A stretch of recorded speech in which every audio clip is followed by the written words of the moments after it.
Milk is a required component in the CACFP and must be served at breakfast, lunch, and supper, and is optional at snack. Without purchasing and serving the required amount of milk, you will unfortunately miss out on having a maximized reimbursement, which aids you, the educator, in providing nutritious meals for the children in your care.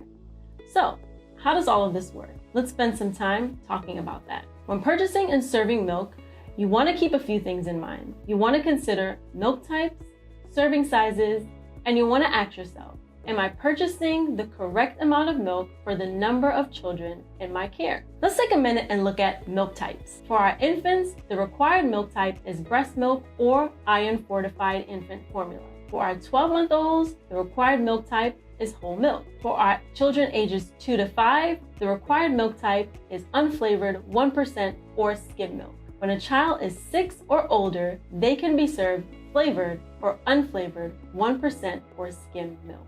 If you happen to have children in your care whom the parents have made you aware of the fact that the child cannot consume cow's milk, there are options. The only two milk types in the CACFP that is nutritionally equivalent to cow's milk is lactose-free milk and soy milk. If a child must drink either one of these two milk types, all that's needed is a parent note stating that the child will be drinking lactose-free or soy milk. The reason why the parent's note is needed is 1, for documentation purposes, and 2, when you're entering your attendance and meal counts at point of service in the Minute Menu or Kid Care system, that milk substitute will go into the correct category for your milk audit. Let's say a child cannot have soy milk or lactose-free milk. What options do you have? Well, with a medical statement or a doctor's note, like you see here on the screen, you can serve and claim a milk type that is not nutritionally equivalent to cow's milk. The medical statement must include a reason for the modification.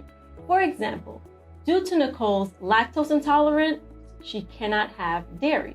The statement must also have an explanation of what needs to be omitted and substituted.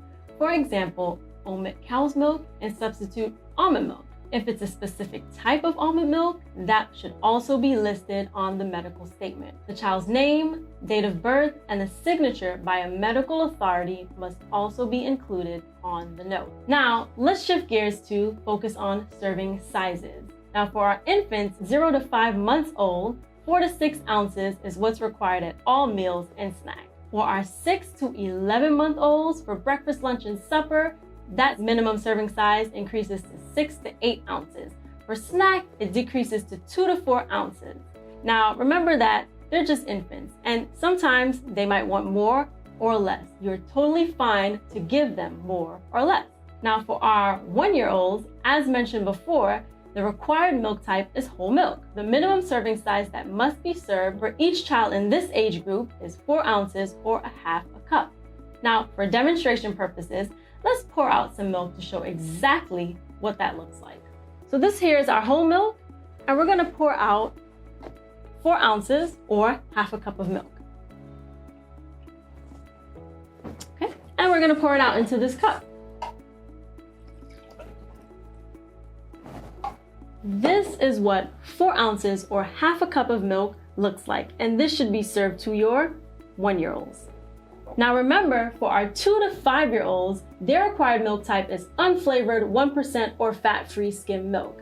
The minimum serving size that must be served to each child in this age group is 6 ounces or 3/4 cups. So this here is our 1% milk, and let's pour out 6 ounces or 3/4 cups.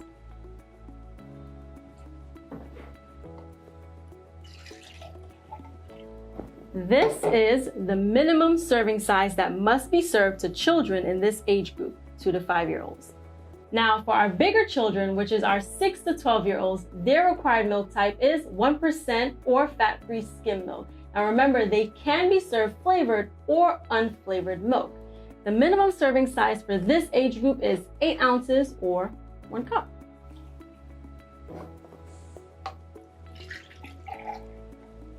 This is what 8 ounces or 1 cup of milk looks like, and this should be served to your 6 to 12-year-olds. I do want to point out that if you are using disposable cups for your 6 to 12-year-olds, that you want to get something that's a little bigger than an 8-ounce cup. This way, if they do want more milk, it wouldn't overflow. You can put more milk for them.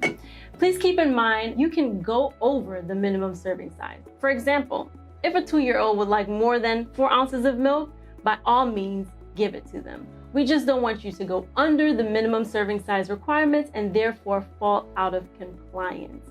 So if you need an aid, you can use a measuring cup and pour everything into a pitcher and feed it to your different age groups. Now that you're equipped with this information, how do you put it into practice? Let's say you're going out on a shopping trip and you're unsure of how much milk you'll need to satisfy your milk audit and stay in compliance. This is where the milk audit in Minute Menu CX and Kid Care comes in. If you are entering your attendance and meal counts at point of service, meaning you're entering your attendance after every meal, you will have an up-to-date milk audit in Minute Menu CX and Kid Care. And this is for our daycare centers only. Well, that's all we have time for today. Until next time, continue staying committed to helping the children in your care make healthy choices.